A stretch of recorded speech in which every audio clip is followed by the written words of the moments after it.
Russia's full-scale war with Ukraine may have begun in 2022, but the conflict between the two countries actually dates back much further, to 2014 to be precise. It was then that Russian forces carried out the illegal annexation of Crimea, stealing an entire region away from their neighbour over the span of just under 4 weeks. Ever since, Kyiv's officials, military commanders, and the Ukrainian people at large have been desperate to someday see the complete recapture and total de-Russification of Crimea. At long last, their wait may be coming to an end, and there's little that Russian President Vladimir Putin can do to stop it.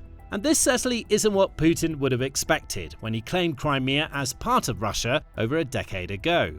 Unlike his so-called special military operation of 2022, which has turned into a long, drawn-out and remarkably expensive affair, the annexation of Crimea actually went rather smoothly for Putin. He took advantage of a brief period of political chaos in Kyiv to seize the region, deploying elite personnel in unmarked uniforms to cause confusion and delay any sort of Ukrainian military response. Making the most of Russia's pre-existing military facilities in places like Sevastopol, Putin's forces swiftly seized control of Crimea's parliament, key infrastructure and communication hubs. It was an operation that was both carefully planned and quite flawlessly executed. And it resulted in Russia taking control of a highly strategic location, a location that's been described by Putin himself as an unsinkable aircraft carrier. It's only through Crimea, after all, and its port city of Sevastopol, that Russia can control the Black Sea and project power both into the Mediterranean and even as far as the Middle East.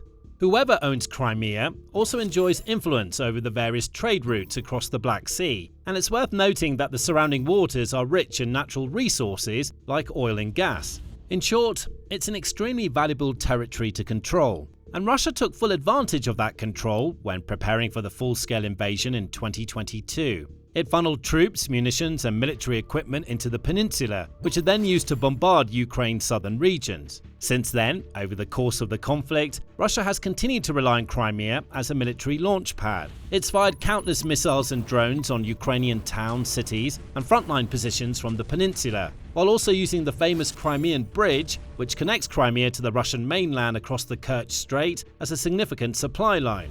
But Russia has never been able to fully settle in Crimea and exert complete control over the region, because Ukraine hasn't allowed that to happen. From day one of the full-scale invasion, Ukraine's commanders made it clear that one of their long-term objectives was the liberation of the peninsula. And it didn't take long at all for the Ukrainian armed forces to back up that statement with real action. Indeed, mere months into the war, the first attacks began, with Ukrainian drone crews targeting the Russian Black Sea Fleet in Sevastopol and explosions rocking the Crimean Bridge. The message was clear. Even while battling Russia along hundreds of miles of frontline territories in regions like Donetsk, Luhansk and Kherson, Ukraine was determined to make Crimea as dangerous as possible for enemy forces to occupy. And as the months and years went by, the attacks continued. Warships were sunk at the Sevastopol naval base, Storm Shadow cruise missiles wiped Russian fortifications off the map, planes were set ablaze by kamikaze drones, and air defense systems were obliterated one by one. The Crimean Bridge also continued to suffer, being struck for the second time in July of 2023 and then again in June 2025. Some of Ukraine's attacks on Crimea were relatively small. Others were positively devastating, like the iconic Operation Crab Trap, which saw a salvo of Storm Shadow missiles launched directly at the Russian Black Sea Fleet headquarters building in Sevastopol in September 2023, reportedly killing more than 30 officers and wounding over 100 additional servicemen. These attacks ensured that Russian forces were always on edge in and around Crimea, always wary that more drones or missiles might be on their way at any moment. But Ukraine was rarely truly able to go all the way in Crimea, get troops on the ground there, or actually reclaim some of its lost land. It always had other priorities, other contested territories to attend to, other towns and cities to defend, other Russian assaults to worry about. It couldn't make the mistake of devoting too much time, resources or manpower to Crimea, as that could open up weaknesses in key areas along the front lines, giving Russia the chance to push through and claim valuable ground. So, Ukraine patiently bided its time. It continued to plan and execute successful attacks on Crimea, It wiped out important assets like air defense systems, radars, aircraft, and ammunition stockpiles. But sometimes, several weeks or months would pass in between each attack, as Ukrainian forces had to prioritize other areas. As a result, these incidents may have seemed like isolated or even random strikes, but they weren't. They were all part of a larger strategy and all contributed to the ultimate end goal, the de-Russification of the Crimean Peninsula. Each attack weakened the Russians' position. Each strike lessened their influence over the region and made it more difficult for them to defend, so that when the time came for Ukraine to finally hammer home its advantage, the enemy would have no way to stop it. And it seems as though that time is drawing near, as 2026 has seen a major shift in momentum. Now, Ukraine is arguably in its strongest ever position. Its domestic defense industry is going from strength to strength, with literally hundreds of new defense contractors across the country working feverishly on exciting new innovations, from drones and missiles to air defense technologies and much more. On the ground, Kyiv's forces have also enjoyed major successes, not just managing to hold off Russia's relentless assaults and prevent them from gaining ground, but even managing to recapture relatively large amounts of lost land too. Indeed, February 2026 was a massive month for the Ukrainian army, as it was the first time since 2023 that the country's forces actually managed to retake more land than they lost. On top of this, Ukraine is soon expected to enjoy a game-changing €90 billion, $105 billion loan from the European Union. This loan had been blocked by Hungarian Prime Minister Viktor Orbán, but with Orbán's rule finally coming to a close after a crushing defeat in the April 12 parliamentary elections, Ukraine is set to receive the huge influx of funds it needs to bolster its forces, power up its defense industry even further, and procure the munitions and supplies it requires to keep piling pressure on its enemies. Russia, meanwhile, has never looked weaker. With the political defeat of Orbán, for example, Putin has lost one of the only allies he had within both the NATO alliance and the European Union. That massively weakens his political influence. Russian forces are also moving at their slowest rate in years. In some frontline areas, they're at a complete standstill or even being pushed back by Ukrainian defenders. In others, they're still advancing, but moving so slowly that it barely makes a difference at all. The Kremlin's army also continues to hemorrhage both soldiers and equipment at an alarming rate.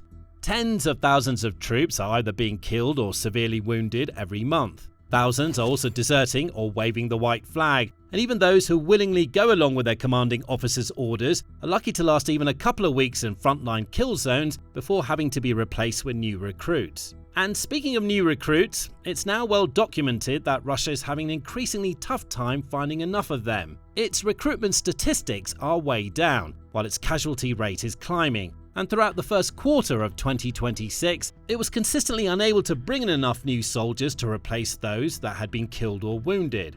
Its army is getting smaller and weaker, and so are its prospects in this war.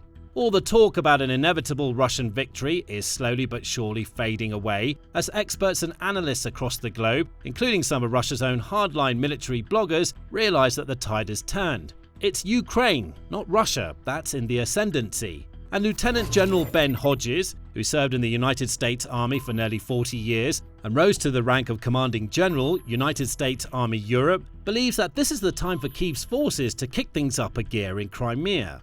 But before we explore what he said and what it all means, if this is the kind of insight you want more of, make sure you're subscribed to the Military Show. We break it down like this every week. Now, Lieutenant General Hodges recently appeared on the Times radio podcast Frontline, the War in Ukraine and Global Security, which features analysts and experts discussing the Russia-Ukraine war and sharing their insights and predictions on what might happen next. During his appearance on the show, Hodges shared his view that, despite all the fighting and focus elsewhere, Crimea is arguably the key to this entire war. I still believe, as I did since the beginning, that Crimea is the decisive terrain of the war.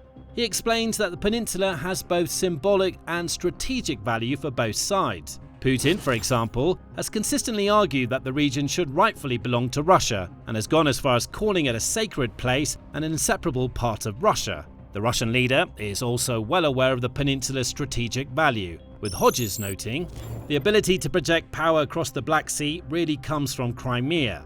He goes on to note that if Ukraine were able to recapture Crimea and regain control of its ports and airfields, it could change the face of this war entirely. Hodges notes that the likes of Ukrainian President Vladimir Zelensky and the country's Commander-in-Chief Alexander Syrsky will be well aware of the region's value and will no doubt have Crimea near the top of their objective list. While he believes that a direct ground assault in the region won't happen yet and isn't really necessary at the moment, he expects more sustained attacks against airfields, air defences and other targets. He also believes that the Crimean Bridge's days are numbered, stating in no uncertain terms, "That big bridge is eventually going to come down."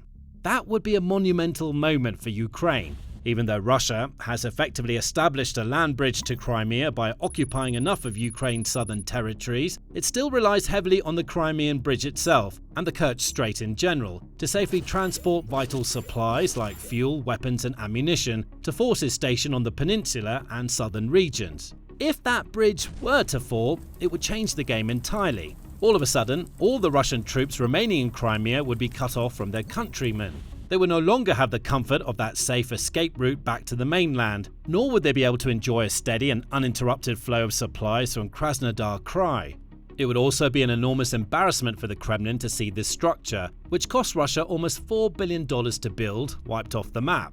And Ukraine has already proven it can successfully target the bridge. It's done so on 3 separate occasions, using a mixture of drones and underwater explosives to damage the structure and force it to shut down temporarily while repairs take place. Ukraine is even stronger today than it was in years gone by, with more powerful drones and missiles that could potentially send entire sections of the bridge crumbling into the waters below. It's not beyond the realms of possibility that a 4th Crimean Bridge attack could already be in the preparatory stage. In the meantime, Ukraine is already upping the ante with its latest attacks on the peninsula, wiping out yet more of its important assets in that region. On the night of April 5, for example, Ukraine's defense intelligence confirmed that special units from the Department of Active Operations used drones to disable the Russian railway ferry Slavyanin. This was the last railway ferry operating across the Kerch Strait. Those ferries had been delivering the likes of military equipment and ammunition across the water to Russian forces in Crimea. But with all of these vessels now having been destroyed, damaged, or otherwise disabled, Russia will inevitably find it more difficult to get resources from point A to point B. It will most likely have to use the Crimean Bridge more regularly, which would make it an even more valuable target for Ukraine to take out. Alternatively, the Kremlin's commanders could choose to funnel supplies across the occupied Donbas territories and down into Crimea via the Kherson region. However, the trouble with that plan is that those routes are much closer to the frontline fighting and therefore much more at risk of Ukrainian drone strikes, missiles or even artillery attacks. With Kyiv's drones always in the air, scanning the surroundings for any sign of Russian activity, it wouldn't necessarily take too long for them to hone in on any convoys headed towards the peninsula. And from there, it would be just a matter of time until strike drones or missiles are dispatched to take them out. And Ukraine is already concentrating its efforts on disrupting those land-based supply lines. Over the course of a week-long campaign in April, it carried out several successful strikes along a critical land corridor linking Russia and Crimea. 3 Russian arsenals and 3 separate supply depots were targeted and damaged, with Ukrainian forces also attacking 2 logistic hubs that helped to coordinate the flow of supplies along the corridor. On April 20, reports also emerged of Ukrainian defense forces carrying out additional strikes on 2 of Russia's large landing ships stationed in Sevastopol Bay.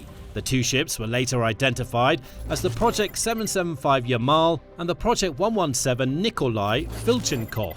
The Yamal was capable of transporting up to 500 tons of cargo, including armoured vehicles and troops, and is valued at over $80 million. The Nikolai Filchenkov, meanwhile, is even bigger, with a maximum capacity of around 1,000 tons, giving it the ability to ferry quite a large landing force across the water. Despite being the larger of the 2 vessels, it's also older and not quite as expensive, but still valued at around $70 million.